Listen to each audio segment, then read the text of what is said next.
কোনো কারণে আপনার ফ্যাক্টরিতে ভ্যাট অফিস থেকে লোক আসলো, ধরেন আপনার ফ্যাক্টরি রানিং আছে, আপনি কখনোই জানেন না, আপনার সাথে যোগাযোগ ছাড়াই ভ্যাট অফিস থেকে আপনার ফ্যাক্টরি গেটে এসে পরিচয় দিল যে আমরা ভ্যাট অফিস থেকে আসছি, আপনার প্রতিষ্ঠানে পরিদর্শনে আসছি। ভ্যাট অফিস থেকে আপনার প্রতিষ্ঠান পরিদর্শন দুই ভাবে আসতে পারে। একটা হইতে পারে যে সে ওই ভ্যাট অফিসের সার্কেলের আরো স্বাভাবিকভাবে সে এমনি দেখতেই আসছে, পরিদর্শন করতে আসছে।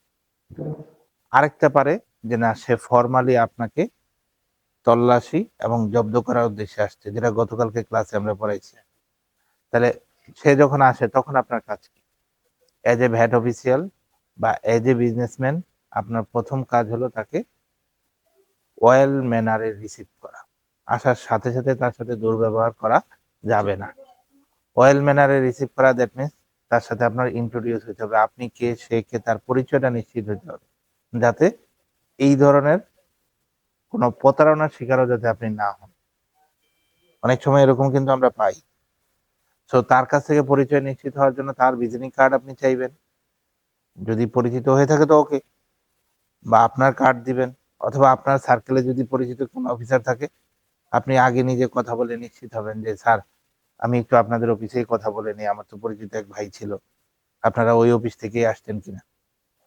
অথবা তার অগোচরেই আপনি একবার কথা বলে নেবেন যে আপনার পরিচিত আছে, আমার অফিসের ভ্যাট অফিসের পরিচয় কেউ আছে, আপনাদের অফিসের কিনা। এটা প্রতিষ্ঠানের বা আপনার নিরাপত্তার জন্য আপনি প্রথমে এটা করবেন। আর যদি বলে যে না, আমরা প্রতিষ্ঠান প্রিভেন্টিভ করতে আসছি, তাহলে সে এসেই আপনাকে প্রথমে কি দিবে, 12.2 দিবে। সেক্ষেত্রে সব উল্লেখ থাকবে, কোথা থেকে আসছে, তার পদবি কি, তাকে কে পাঠাইছে, কি উদ্দেশ্যে আসছে। যখনই সে 12.2 দিবে, তখন কিন্তু আপনার আর কিছু করণীয় নাই, তাকে তখন সহযোগিতা করতে হবে।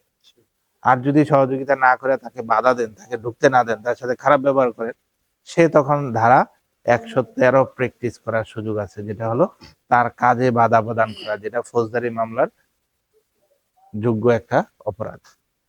তো তখন তাকে প্রথমেই কি করবেন, প্রথমেই ফ্যাক্টরিতে ইন করার পরে তাকে নিয়ে আপনার নির্দিষ্ট স্থানে বসায় তাকে মূসক সম্পৃক্ত যে দলিলাদিগুলো, এগুলো তাকে প্রদর্শন করতে হবে। প্রথমেই দেখাইতে হবে যে না, আপনার নিবন্ধন নেওয়া আছে, আপনার নিবন্ধন সার্টিফিকেটটা দেখাইতে হবে। তারপর দেখাইতে হবে যে আপনি রিটার্ন দাখিল করেন, যে রিটার্নের কপিটা তাকে দিতে হবে। আপনি যে মূল্য ঘোষণা দেন, মূল্য ঘোষণার কপিটা তাকে দেখাইতে হবে। আপনি যে 6.1 মেনটেন করেন, আপনি যে 6.2 মেনটেন করেন, এগুলা তাকে দেখাইতে হবে। শুধু রানিংটা না, প্রয়োজনে আপনার যতগুলা ডকুমেন্ট আছে তাকে প্রাথমিকভাবে এগুলা দেখাইতে হবে। এবং তাকে আপনার প্রোডাক্টের বিক্রয় মূল্য বা এছাড়াও আপনি অ্যাকাউন্টিং সিস্টেমে কিভাবে হিসাব রাখেন সে যদি দেখতে চায়, তাকে দেখাইতে হবে। তার পরবর্তীতে যদি সে মনে করে যে না, আপনার প্রোডাকশন ফ্লোরে সে যাবে, প্রোডাকশন প্রক্রিয়া দেখবে, র মেটেরিয়ালস দেখবে, আপনার স্টকটা মিলাই দেখবে, তখন তাকে সহযোগিতা করতে হবে।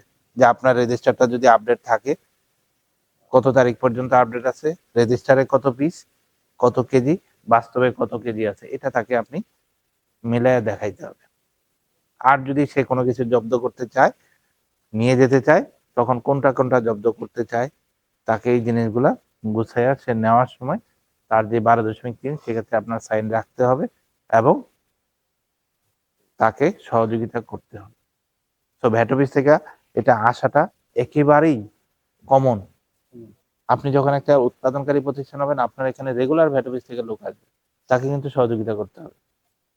সে এই ভিজিটে আসার অনেকগুলা কারণ থাকে। এর মধ্যে একটা কারণ হতে পারে যে ধরেন আপনি সহগ ঘোষণা দিচ্ছেন, তার কাছে ফাইলটা আসছে সহগ ঘোষণাটা যাচাই করার জন্য, সেটার জন্য আসতে পারে। প্রোডাকশন ফ্লোরে এসে দেখতে পারে যে আসলে এই কটা র মেটেরিয়ালস লাগে কিনা, প্রোডাক্টের ওজন এই কিনা, প্রোডাকশন ক্যাপাসিটি এই কিনা, সেটার জন্য আসতে পারে। আবার আসতে পারে দেখা গেল যে আপনার ধারাবাহিকভাবে রেভিনিউ নেগেটিভ, আপনার প্রতিষ্ঠানে আসলে প্রোডাকশন কি চালু আছে না কম আছে, বাড়তেছে না কমতেছে। ধরেন আইসা দেখলো যে আগে আপনার মেশিন ছিল 20টা, এখন মেশিন হয়ে গেছে 15টা, 5টা মেশিন নষ্ট, বা 2টা মেশিনে আরো বেশি নষ্ট, মেশিনগুলো এখানে আছে। তাহলে যদি আপনি বলেন যে আমার প্রোডাকশন ক্যাপাসিটি কমে গেছে, আমার মেশিন নষ্ট, তাহলে কি আপনার যেটা নেগেটিভ হচ্ছে এটা বোঝানো কঠিন হবে? তাহলে তাকে তো আপনার ওই পর্যন্ত অ্যাক্সেস দিতে হবে। আর যদি অ্যাক্সেস না দিয়া বলেন যে এই ফ্যাক্টরি নাই, আমার সেল নাই, এটা বোঝানো কঠিন না?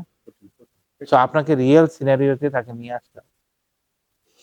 আবার ধরেন আপনার প্রতিষ্ঠানের রেভিনিউ নেগেটিভ না, রেভিনিউ স্বাভাবিক আছে, আপনার প্রতিষ্ঠানের সহগ ঘোষণাও ঠিক আছে, তারপরেও নতুন একজন অফিসার আসছে আপনার প্রতিষ্ঠান সম্পর্কে, সে কিছুই জানে না।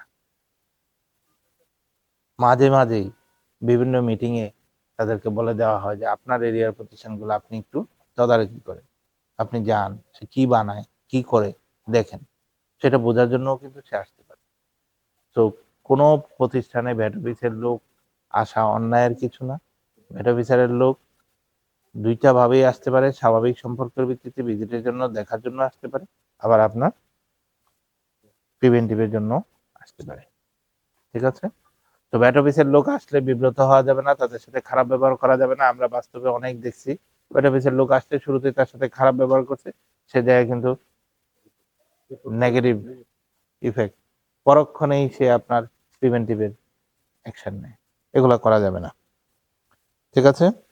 এই ছিল আমার দিক থেকে। এখন আপনাদের কোনো প্রশ্ন যদি থাকে আমরা প্রশ্নগুলা নিব।